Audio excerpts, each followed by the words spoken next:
उठाना था तो साथ बैठना था। मैं कहा चलो भाई तुम पढ़ो, मैं नहीं पढ़ सकी तो तुम्हें तो पढ़ाएंगे। मेरी बड़ी भाभी का नाम हमने हिटलर निकाल रखा है। हम उसको हिटलर का नाम दे रखा है इसलिए वो बच्चों को तो लाइन पर रखती है, वो हमें भी लाइन पे रखती है। मैं इतना नहीं पढ़ता था, मेरा मन नहीं लगता था, पर मम्मी मुझे सुबह उठा के खाना खिला के पढ़ने के लिए बैठा देती थी। सुबह 3 बजे मम्मी खुद उठती थी, 4 बजे तक मुझे खाना खिला देती थी, कुछ नाश्ता वगैरह, ताकि फिर मैं बैठ के पढ़ पाऊँ लॉन्ग टर्म के लिए। मैं तो डेफिनेटली एवरेज बच्चों में आता था अपनी क्लास के, जो बंक मार के भाग जाते हैं। पर 8th क्लास में जब मैं गया तब मुझे पता चला कि हाँ पढ़ना भी होता है कुछ। खूबसूरत तस्वीरें आपको दिखाई जा रही हैं करनाल के इस साथ लगते गांव चोंडी से। हमेशा आपको दिखाया है कि किस तरीके से बच्चे अपने परिवारों का नहीं पूरे हरियाणा का नाम रोशन करते चले जा रहे हैं, क्योंकि उनको साथ है जेनेसिस क्लासेस का। अगर परिवार का एक बच्चा डॉक्टर बनता है तो पिता की खुशी का ठिकाना नहीं होता है, लेकिन एक ऐसे प्राउड पिता मेरे साथ हैं जिनके परिवार से एक नहीं, 2 नहीं, 3 बच्चे जो हैं डॉक्टर बन रहे हैं। तो सोचिए उस पिता की और उस परिवार की खुशी का वाकई ठिकाना नहीं होगा। लेकिन मैं उनसे खुद बात करूंगी और पूछूंगी कि वो कैसा महसूस कर रहे हैं। सर आप खुद ही बताइए, इतनी दूर से हम लोग ये जानने आए हैं कि एक डॉक्टर बनता है बच्चा तो खुशी का ठिकाना नहीं होता, कैसा फील कर रहे हैं? सबसे पहले तो आप सबका स्वागत है यहाँ पर मेरे गांव में। बहुत बढ़िया लग रहा है मैडम। निश्चित रूप से जब एक ही बच्चा किसी का भी जो है वो सफल होता है तो उसको बहुत बढ़िया लगता है। और मैं तो ये मानता हूँ कि मैं शायद इस धरती का सबसे खुशनसीब इंसान हूँ कि मेरे परिवार में 3 बेटे और तीनों ही डॉक्टर हैं। और ये सब जितेंद्र सर की और नवनीत सर की देन है। सर 2010 से जुड़े हुए हैं आप जेनेसिस से, और सुना है कि जितने भी बच्चों के एडमिशन हुए हैं सभी सिलेक्ट हुए हैं, ऐसा क्या? ऐसा क्या, ये अब जेनेसिस सर वाले ही सर ज़्यादा बढ़िया बता सकते हैं। मेरा काम है कि मैं बच्चों को, अपने परिवार के बच्चों को, अपने रिश्तेदारों के बच्चों को इन तक लेके जाऊं। बाकी ये लोग तराशते हैं। क्या बात है, सिलेक्शन की झड़ी लगाई हुई है। तो चलिए सीधा जितेंद्र एलावत जी के पास चलते हैं। जितेंद्र सर, वाकई में ही जितने बच्चों का एडमिशन हुआ है सभी सिलेक्ट हुए हैं? हाँ बिल्कुल सत्य है। वही मैंने जो बताया कि इनके जो भाव हैं वो सबके लिए समान है।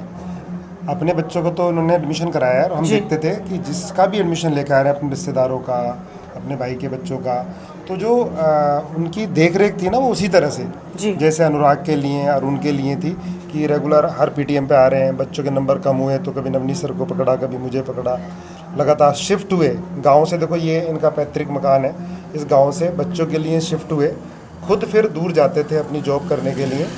इनकी माताजी सुबह इनके लिए 4 बजे उठ रही हैं, बच्चों को उठा रही हैं। तो बच्चों ने भी ना अपने माँ बाप का कंट्रीब्यूशन ध्यान रखा और जम के मेहनत की। वो सबसे बड़ी बात है ना। कुछ बच्चे कहते हैं कि भाई हमें ये फैसिलिटी नहीं मिली, हम क्लास 9 से नहीं रहे। ये बच्चे आए ही क्लास 11th में और गाँव से ही आए, और इन्होंने देखो बहुत अच्छी अभी जो इनका बड़ा बेटा है अनुराग, ये सर्जन बन गया है, ऑर्थोपेडिक सर्जन जी। और ये अरुण, ये भी बहुत अच्छे मेडिकल कॉलेज में इस समय इंटर्न कर रहा है जी। और ये सबसे छोटा, ये इस साल सेलेक्ट हुआ है, इसको बहुत बढ़िया मेडिकल कॉलेज मिला है। इनका जो भाव है ना, जो मैं बता रहा हूँ, जिसे वो द्वैत भाव नहीं है इनका कि ये मेरा है ये तेरा है, सब ही हमारे ही हैं। तो इन्होंने जितने बच्चों का भी एडमिशन कराया 2010 से जुड़े हुए हैं, और ये भाव है कि भाई सबका भला हो, और उसी भाव से एडमिशन कराए, सबके सिलेक्शन होते गए। इतने एवरेज बच्चे आए कि क्लास 10 तक जिन्होंने आईआईटी मेडिकल का नाम भी नहीं सुना था, और वो सब सेलेक्ट होते गए। कोई एमबीबीएस में है, कोई आईआईटी में है। तो हम तो चाहते हैं कि भाई जैसे कह रहे हैं ना, ये खुशनसीब है, शायद दुनिया के सबसे खुशनसीब है ये, बिल्कुल, क्योंकि अपने बच्चों का तो एडमिशन हुआ है, बाकी रिश्तेदारों का भी एडमिशन हो रहा है। क्या बात है। तो आप देख सकते हैं ये वो चेहरे हैं, हर एक चीज ना मिलने के बाद, हर फैसिलिटी ना मिलने के बाद, लेकिन बच्चों ने वो कर दिखाया है जिसे बच्चों ने सोचा था जब से उन्होंने तैयारी शुरू की थी। एक एक करके बच्चों से उनके एक्सपीरियंस के बारे में जरूर जानना चाहूंगी, कैसा महसूस कर रहे हैं और किन किन चीजों की परीक्षा हुई है बीच में, कितनी दिक्कतों का सामना किया? सबसे पहले तो मैं अपने ताऊजी ताई जी का धन्यवाद करना चाहूँगा, जिनके साथ मैं रहता था 8th क्लास से। पहले मैं गांव में पढ़ता था, ठीक है। 8th क्लास में जब मैं गया तब मुझे पता चला कि हाँ पढ़ना भी होता है कुछ। क्या बात है। 8th में जाके फिर ताऊजी ताई जी के पास रह के ही पढ़ता था। उस टाइम भाई भी थे, फिर भाई की सिलेक्शन हो गई। फिर 9th 10th 11th 12th में वहीं करनाल पे था, मैं करनाल से करता था और वहीं उनके साथ पढ़ता था।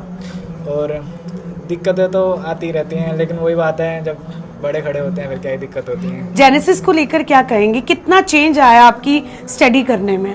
जेनेसिस मुझे लगता है कि जेनेसिस पे जाने के बाद ही इम्प्रूवमेंट हुई है। मतलब पढ़ाई में 10th तक तो ठीक है, पढ़ लिया करते थे, बुकें थी पढ़ ली, जो क्वेश्चन थे याद कर लिए। 11th में जाने के बाद समझ आया कि हाँ कंसेप्ट समझने होते हैं, कॉम्पिटिटिव एग्जाम के बारे में। मतलब पहले रट्टा वेकेशन जो आया सामने वो रट लिया। हाँ, बस पहले यही था कि हाँ जो मिल रहा है वो याद कर लो, बात खत्म। 11th में जाके समझ आया कि नहीं, कॉम्पिटिटिव एग्जाम में अगर तुम्हें कुछ कहीं अपनी रैंक निकालनी है, कहीं किसी कॉलेज में पहुंचना है, तो आपको कंसेप्ट समझने पड़ेंगे। और उसके लिए तो जितेंद्र सर और नवनीत सर तो हैं ही फिजिक्स के मास्टर, उनका तो कुछ कह नहीं सकते। तो बिल्कुल, अगर आपको सही डायरेक्शन चाहिए तो आपको सही रास्ता जरूर चाहिए, तो जेनेसिस क्लासेस से बेस्ट आपको कोई नहीं हो सकता है, तो कांटेक्ट जरूर कीजिए। और जी सर, ये इनकी माता जी, ये तीनों बच्चों को और साथ में इनको भी खूब खाना बना के खिलाया। सुबह 4 बजे इनका कंट्रीब्यूशन बहुत बड़ा है। तो चलिए पहले उनसे बात करते हैं जी। बच्चे उठते थे मैडम, ये तो 3 बजे, 3:15 बजे। तो सबसे बड़ा कंट्रीब्यूशन इनका है। आप कैसा महसूस कर रही हैं? 3 बच्चे आपके। बहुत अच्छा लग रहा है मैडम, बहुत अच्छा लग रहा हाँ है। जी। आपके 3 बजे उठने का आज सफल हो गया। तो वो तो मेरा फर्ज था कि मैं मेहनत करूंगी तो आगे ये भी करेंगे। तो इनको उठाना था तो साथ बैठना था। मैं कहा चलो भाई तुम पढ़ो, मैं नहीं पढ़ सकी तो तुम्हें तो पढ़ाएंगे। क्या सबसे बढ़िया बात इस परिवार की है ना जी, कि सब संगठित है। बिल्कुल, अब उन्होंने कोई भेदभाव नहीं, अपने बिल्कुल। बच्चे, भाई के बच्चे, रिश्तेदारों के बच्चे, सभी के लिए इन्होंने कंट्रीब्यूट किया। क्या ये बड़ी बात। बात है और ये इसे सीखना भी चाहिए बिल्कुल। कि हम जब बाकी सबके लिए सोचते हैं तो हमें भगवान बहुत कुछ देता है। बिल्कुल। हमारे बच्चों को एक अलग उपलब्धि भगवान देता है। आप क्या कहना चाहेंगे? मम्मी जैसा बोल रहे हैं 3 बजे उठ के वो खुद नहीं पढ़ पाई, लेकिन वो आपको पढ़ाना चाहते थे। देखो इस सब में मेरी अपनी सिलेक्शन में मेरा इतना रोल नहीं है जितना मेरे पेरेंट्स का है, और मेरे लिए जो गाइडेंस प्रोवाइड करी है मेरी जेनेसिस क्लासेस ने और मेरे बड़े भाई ने। क्योंकि मैं इतना नहीं पढ़ता था, मेरा मन नहीं लगता था, पर मम्मी मुझे सुबह उठा के खाना खिला के पढ़ने के लिए बैठा देती थी। सुबह 3 बजे मम्मी खुद उठती थी, 4 बजे तक मुझे खाना खिला देती थी, कुछ नाश्ता वगैरह, ताकि फिर मैं बैठ के पढ़ पाऊँ लॉन्ग टर्म के लिए। तो इसमें मेरा सबसे बड़ा, मैं कहना चाहूँगा कि मम्मी और पापा का बहुत बड़ा रोल है इसमें। मैं मतलब अगर मम्मी पापा इतना सपोर्ट ना करते तो मैं तो क्या, मतलब हम तीनों भाई में से कोई भी नहीं सिलेक्ट हो पाता। तो आप देख सकते हैं पूरे का पूरा सहयोग जो है परिवार के सभी मेंबर्स का है। सर, आप क्या एक्सपीरियंस शेयर करना चाहेंगे?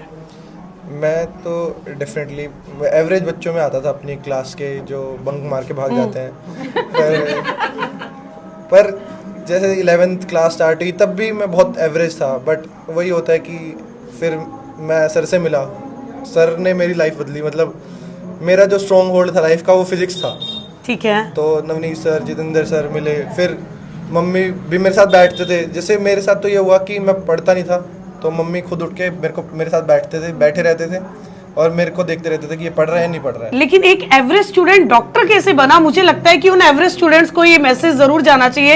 एक्सपीरियंस कैसे है? जब मैं 2016 में मैंने एग्जाम दिया था तब मेरी ऑल इंडिया रैंक 171 थी। तो मैं मौलाना आजाद मेडिकल कॉलेज से MBBS किया मैंने। ठीक है।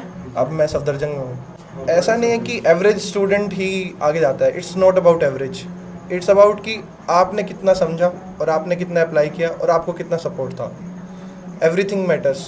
तो जैसे आपके टीचर्स होंगे, जैसे आपकी फैमिली होगी, तो हमारी, जैसे मेरी फैमिली तो बहुत सपोर्टिव है और हमारे टीचर्स उससे भी ज़्यादा सपोर्टिव है। मैंने तो सर को बहुत तंग किया है, मतलब मेरे से ज़्यादा तंग किसी ने नहीं किया होगा। रात को 12, 2, 1 बजे भी फ़ोन किया है मैंने। तो रिस्पॉन्स दिया? हमेशा रिस्पॉन्स आता था, हमेशा। पहले फ़ोन में नहीं तो दूसरे फ़ोन उठ ही जाएगा कि सर ये डाउट जानना है मुझे। बहुत बार तो मतलब मैंने शाम को सर सुबह पूछे, नहीं सर अभी पूछना है मेरे को, तो सब बताते थे तभी। वो डेफिनेटली मेरे लिए भी बहुत नई चीज़ थी, मैंने भी कभी ऐसे किया नहीं था। तो इट्स अबाउट कि आप कितना करना चाहते हैं और वैसे ही रेसिप्रोकेट करती है लाइफ भी आपके साथ। घर का ना एक बड़ा जी, जैसे ये सबसे बड़ा था जी, इससे भी बड़ा वो हरिव्रत कौशिक था ना, वो भी डॉक्टर है, काफ़ी बड़ा डॉक्टर है। इसके बाद ये ऑर्थोपेडिक सर्जन बना, फिर इसमें स्पार्क आया, और जो रात में भी फोन उठाते थे ना वो नवनीत सर है। बिल्कुल, मैं नवनीत सर पे ही आ रही हूँ इसके बाद। तो नवनीत सर काफी परेशान किया बच्चों ने। मैडम देखिए, बच्चे बड़े हम्बल थे, बड़े प्यार से सवाल पूछते थे, हम लोग का काम बताना, हम बताते थे। और तीनों बच्चे बहुत अच्छे हैं। आप ये मान के चलो कि ह्यूमिलिटी ही पे करती है, उनके फैमिली में, इनके अंदर है, इसलिए ये आगे निकल रहे हैं। और कुछ नहीं, बाकी सब बहुत बढ़िया करा इन्होंने। सर जो बच्चे अभी तैयारी कर रहे हैं और कहीं ना कहीं उन्हें कई डिफिकल्टीज का सामना करना पड़ता है क्योंकि मुकाम बहुत बड़ा है जो उन्हें हासिल करना है, क्या मैसेज देंगे? मैडम डिफ़िकल्टी बंदे अपने लिए अपने आप ही बनाते हैं, होती नहीं कोई डिफ़िकल्टी। अगर आप बहुत हम्बल रह करके प्यार से काम करोगे, अपना काम अपना इनपुट 100% दो, आपको सफलता मिलती है, बाकी कोई तरीका नहीं है। सर पूरा अगर बोला जाए जेनेसिस क्लासेस का कंट्रीब्यूशन से पूरे घर में अगर बोले तो बहुत बड़ा बदलाव आ जाएगा आने वाले समय में। आ गया मैडम। सच्चाई ये है कि जब मेरे फादर जो हैं वो मिलिट्री में थे जी, मम्मी जो है वो बिल्कुल एकदम अनपढ़ थी, जी। लेकिन उन्होंने मुझे पढ़ाने में बहुत मेहनत की है।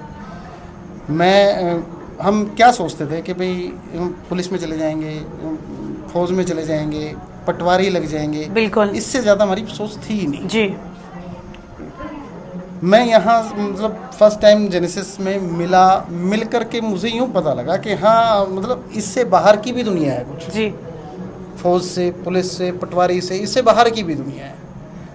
जितेंद्र सर से बहुत पुराना शायद 2010 का ही मतलब मेरा इनसे मिलन है।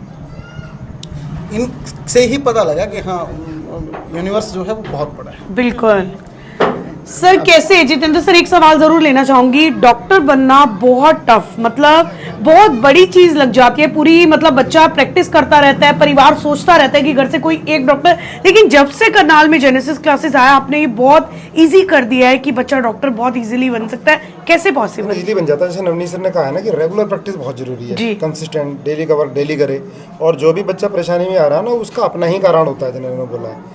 अगर लगातार चलते रहें, अब हमारी तो कोशिश ये है इस समय, जैसे कंपटीशन बढ़ रहा है, हमारे बच्चे हंसते खेलते सेलेक्ट हों, इसलिए हम रेगुलर गीता भी पढ़ा रहे हैं बच्चों को, साथ साथ में अध्यात्म का भी ज्ञान दे रहे हैं, और ये भी बता रहे हैं कि यार माँ बाप का कंट्रीब्यूशन सबसे बड़ा है। और मैंने देखा है जो बच्चे भी अपने माँ बाप की बात सुन रहे हैं, अपने पेरेंट्स की बात सुन रहे हैं, हंसते खेलते सेलेक्ट हो रहे हैं, और जो नहीं भी हो रहे हैं उन्हें भी टेंशन की बात है ना, मेहनत खराब जाती है ना, वो कहीं ना कहीं कुछ ना कुछ और अच्छा कर रहे हैं। तो बिल्कुल मेहनत कभी भी लाइफ में कभी खराब नहीं जाती। जी सर जी। मैम मेरा बेटा है अभी 12th में है।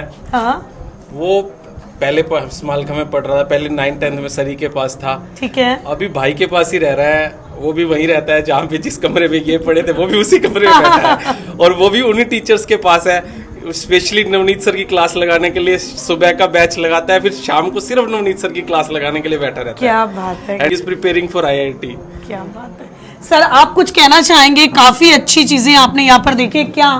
नहीं देखिए, क्या मेरी बेटी भी इनके पास ही वहीं पे थी जेनेसिस में ही, वो भी MBBS ही कर रही है, बाकी गाइडेंस इन्हीं की थी जितेंद्र सर की। और अभी इस टाइम पे कम से कम 4 से 5 बच्चे हमारे ऑलरेडी वहाँ पे हैं इस टाइम में, डॉक्टर बनने की तैयारी में है सभी। एक बच्चा IIT है और बाकी डॉक्टर के लिए। लगता है कि जेनेसिस क्लासेस जब से आया है, जब से इनकी ब्रांचेस ओपन हुई हैं, कहीं ना कहीं बच्चों के लिए अलग रास्ते खुलते चले जा रहे हैं। बिल्कुल मैडम, बहुत अलग रास्ते, डिफरेंस। हमारे जो परिवार है, जैसे भाई साहब हमारे बड़े भाई जी हैं ये, तो हमारे एक ही फैमिली है, और जैसे अनुराग अत्री के बाद सारे जितने भी बच्चे हमारे इसी लाइन में सभी जा रहे हैं। और मैं ज़्यादा नहीं तो कम से कम मेरे परिवार से 8 से 10 डॉक्टर हमने बनाने हैं। क्या बात है, 8 से 10 डॉक्टर बनाने हैं। और सर आप क्या बोलेंगे? मेरा बेटा खुद ऑलरेडी 2 साल पहले सेलेक्ट हो चुका है और वो GSVM कानपुर से MBBS कर रहा है, 2nd ईयर में है इस समय। और जेनेसिस से उसी की वजह से एक बिटिया और चांदपुर क्षेत्र से सेलेक्ट हुई है, वही मेरे मित्र की बिटिया थी। और अब इन दोनों की वजह से ही वहाँ से लगभग 50 बच्चे जेनेसिस में हैं। तो लगता है कि जेनेसिस पूरे का पूरा इंडिया कवर अप कर ले बहुत जल्दी। सभी परिवारों को जरूरत है जेनेसिस की। बिल्कुल बिल्कुल, आपकी भाषा ऊपर तक जाए। बेटा मैडम मतलब तीनों बच्चे इंडिया के जो टॉप मोस्ट कॉलेजेस हैं उन्हीं में गए हैं। ये छोटे वाला भी जिसको ईस्ट का एम्स कहा जाता है जी, उस कॉलेज में एडमिशन हुआ है इसका। क्या बात, जबकि हमें ये लगता नहीं था कि ये इतना कर पाएगा, पर इसकी मेहनत और हमारा लक। सर जेनेसिस अगर बच्चे डॉक्टर भी बन रहे हैं और साथ में वो एक तरीके से फ्री में डॉक्टर बन रहे हैं, क्योंकि उनकी आपको ज्यादा फीस भी पे नहीं करनी पड़ रही है। मैडम 11,000 रुपये फीस है पूरे साल की। क्या बात। और क्या चाहिए जेनेसिस का पार्ट बनने के बाद? आप क्या एक्सपीरियंस शेयर करना चाहेंगे? हमसे बड़ी है। मैं भी सर से ही पढ़ी हूँ और अच्छा पढ़ाते थे टीचर्स, पर मेरा इतना स्ट्रॉन्ग नहीं था फिजिक्स। मैं 10th के बाद यहाँ पे आई थी एकदम से, और उससे पहले मैं बिल्कुल नहीं पढ़ती थी। मेरा वैसे बाकी एक्टिविटीज़ में ज़्यादा ध्यान रहता था। टीचर्स बहुत अच्छा पढ़ाते थे, समझ आ भी जाता था, पर मैं कर नहीं पा रही थी, मैं थोड़ा वो था। फिर मैंने BSc नर्सिंग की है पंडित BD शर्मा यूनिवर्सिटी रोहतक से, तो मेरी कंप्लीट हो चुकी है। अब नॉर्सेट एम्स की तैयारी कर रही हूँ मैं, प्रिपरेशन। बाकी भाई तीनों डॉक्टर है, इतनी खुशी हो रही है, बहुत अच्छा लग रहा है। सर आप क्या कहना चाहेंगे, कितना बदलाव आपको देखने को मिल रहा है बच्चों के रवैये में, स्पेशली जब से वो जेनेसिस के संपर्क में आए हैं? सबसे पहले तो मैं अपने माता पिता, उनका जो इस दुनिया में नहीं है अभी, उनका तहे दिल से शुक्रिया करता हूँ। फिर मेरे बड़े भाई भाभी, जिनकी बदौलत आज हमारे बच्चे इस मुकाम पर पहुँचे हैं। मेरी बड़ी भाभी का नाम हमने हिटलर निकाल रखा है, हम उसको हिटलर का नाम दे रखा है, इसलिए वो बच्चों को तो लाइन पर रखती है, वो हमें भी लाइन पे रखती है।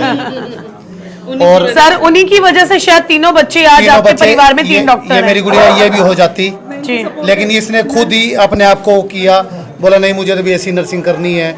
मैंने बोला ड्रॉप करो, इसने मना कर दिया। और Jitendra sir, Navneet sir, genesis, मैं तो बोलता हूँ जेनेसिस बहुत ही बढ़िया।